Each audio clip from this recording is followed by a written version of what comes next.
투자의 제왕이 알려주는 돈 버는 투자. 우리는 경제적 자유를 향해 움직입니다. 안녕하세요. 투자의 제왕입니다. 어제 미국 CPI 발표가 있었습니다. 예상보다 낮은 4.9% 수치에 시장이 환호하며 장 초반엔 시장이 축제 분위기였죠.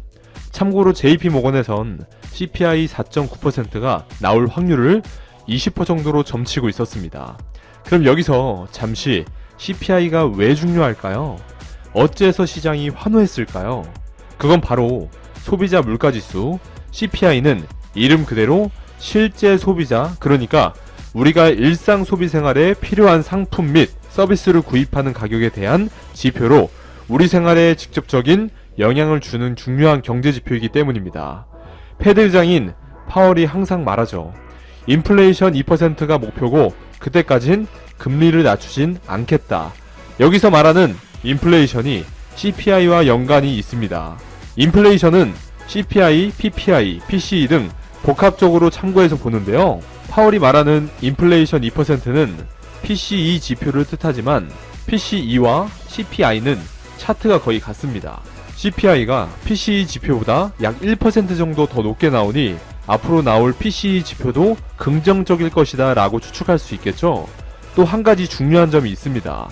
같은 물가라고 해도 어떤 건 높고 어떤 건 낮고 하는 각각 세부적인 항목들이 있겠죠.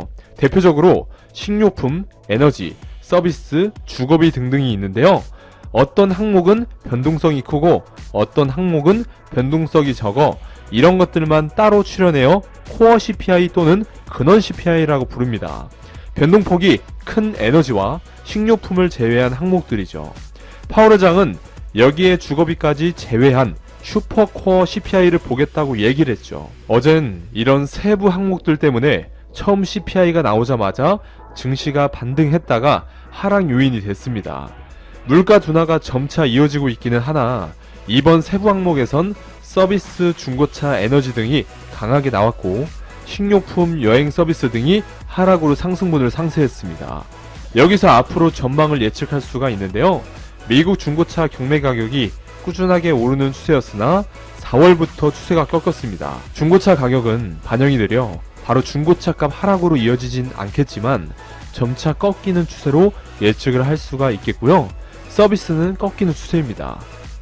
아직 고용시장이 강하긴 하지만 고용 및 실업지표를 보면 점차 완화되고 있습니다.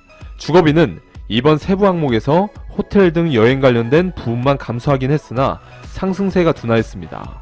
거기다 현재 다가구 주택이 대량으로 지어지고 있어 앞으로 더 떨어질 걸로 예측이 되네요.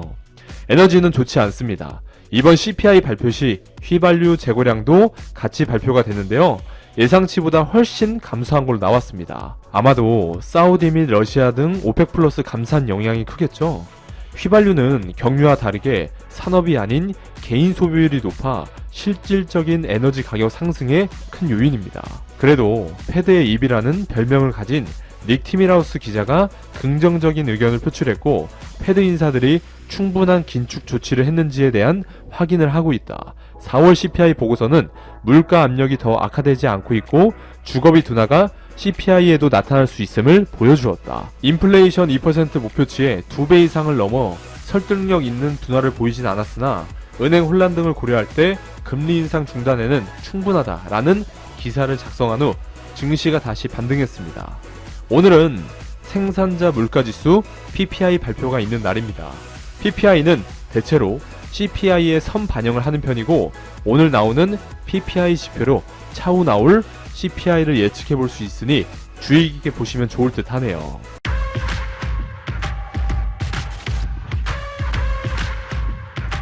자, 시작해볼까요? 오늘 준비한 영상은 RSI와 다이버전스의 종류에 대해서 배워보도록 하겠습니다. 제가 주로 이용하는 지표 중 하나인데요. 우리 카톡방에 계신 분들 중에 모르는 분들도 계실까봐 제작을 해보았습니다. RSI 지표는 상대 강도 지수라고 하고요.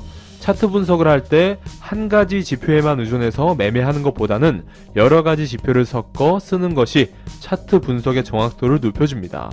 그중 보편적으로 많이 쓰이는 것이 RSI입니다. 그림 아랫부분의 보라색 지표가 RSI 지표고요. RSI란 14일간의 상승 압력과 하락 압력에 대한 상대적인 비율을 이용해 현재 시장이 과매수 상태인지 과매도 상태인지 표현한 지표입니다. RSI가 클수록 상승 압력이 강하고 RSI가 낮을수록 하방 압력이 강하다는 뜻인데 14일 동안 하루도 빠짐없이 매일 상승하게 되면 RSI는 100이 되고 14일 동안 하루도 빠짐없이 매일 하락하게 되면 RSI는 0이 됩니다. 너무나 쉽죠? 차트를 보고 말씀드릴게요.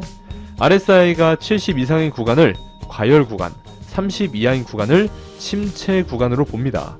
일반적으로 과열 구간에 접어들면 매도를, 침체 구간에 접어들면 매수를 하는 것이 올바른 매매법이고요. 그렇다고 해서 RSI만 보고 매매하시면 절대 안 됩니다. 위에서 말했다시피 RSI는 하나의 보조 지표일 뿐입니다. 여러 가지 지표들을 활용하시고 여러 지표들이 한 방향을 가리킬 때 차트 분석의 정확도가 높아진답니다. 다음으로 다이버전스입니다. 표를 보면서 설명드릴게요. 일반 다이버전스는 추세의 반전을 의미합니다. 그리고 다른 종류의 다이버전스에 비해 자주 출현합니다. 일반 하락 다이버전스는 고점은 높아졌는데 RSI의 고점을 떨어지는 것으로 추세가 곧 하락 추세로 전환됨을 뜻합니다. 일반 상승 다이버전스는 저점은 낮아졌는데 RSI의 저점을 올라가는 것으로 추세가 곧 상승 추세로 전환됨을 뜻합니다. 여기서 팁 메모하실게요. 다이버전스가 출현할 때 거래량까지 계속해서 낮아지고 있었다면 신뢰도는 더욱 상승합니다. 다음으로 히든 다이버전스는 추세의 지속을 의미합니다. 히든 하락 다이버전스는 고점은 낮아졌는데 RSI의 고점을 올라가는 것으로 단기적으로 하락이 있겠으나 더 큰 추세인 상승 추세의 지속을 뜻합니다. 히든 상승 다이버전스는 종목의 저점은 높아졌는데 RSI의 저점은 낮아지는 것으로 단기적으로 상승이 있겠으나 더 큰 추세인 하락 추세의 지속을 뜻합니다. 여기서 팁 메모하실게요. 히든 다이버전스와 일반 다이버전스가 동시에 출현했다면 좀 더 큰 추세의 지속을 뜻하는 히든 다이버전스의 힘이 더 강합니다. 마지막으로 과장된 다이버전스는 일반 다이버전스와 같이 추세의 반전을 의미합니다. 과장된 하락 다이버전스는 고점은 비슷하지만 RSI의 고점은 내려가는 것으로 추세가 곧 하락 추세로 전환됨을 뜻합니다. 과장된 상승 다이버전스는 저점은 비슷하지만 RSI의 저점은 높아지는 것으로 추세가 곧 상승 추세로 전환됨을 뜻합니다. 그럼 실제 차트를 보고 설명드릴게요. 다이버전스는 한 번이 아닌 두 번, 세 번 연속적으로 출현하기도 하고 여러 번의 연속적인 다이버전스는 쐐기형에서 볼 수 있는데요. 엔딩 다이아고날을 그리며 최고점을 찍었던 구간에서 고점을 갱신하며 가격은 계속 상승하지만 RSI의 고점은 점점 낮아지며 연속적인 하락 다이버전스가 생기는 게 보이시죠? 그림처럼 1분봉에 생긴 2개 이상의 바닥이 5분봉으로 보면 1개의 바닥이 되고 5분봉에서 생긴 2개 이상의 바닥은 30분봉으로 보면 1개의 바닥이 됩니다.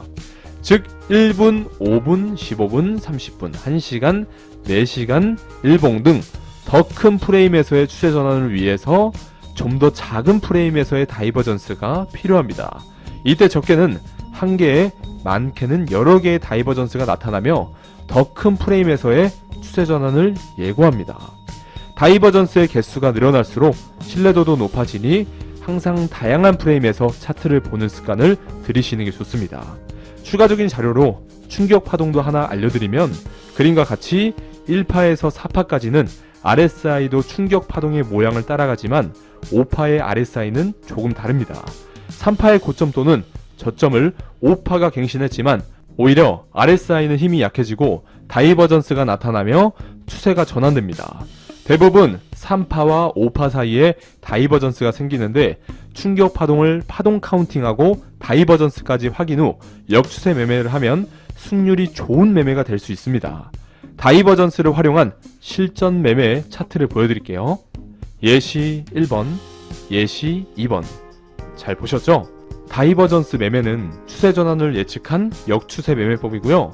또한 추세 전환의 변곡점을 타점으로 잡기 때문에 손절가도 매우 가깝고 손절 금액도 작습니다. 그리고 손절 금액에 비해 예측한 대로 추세 전환이 되었을 때 익절 금액은 높기 때문에 손익비가 좋은 매매 자리가 되겠고요. 혹시 추세 전환되지 않으면 어떻게 하냐 라는 분들도 계시겠죠. 추세가 전환되지 않으면 빠르게 손절하는 원칙을 잡으시는 게 좋습니다.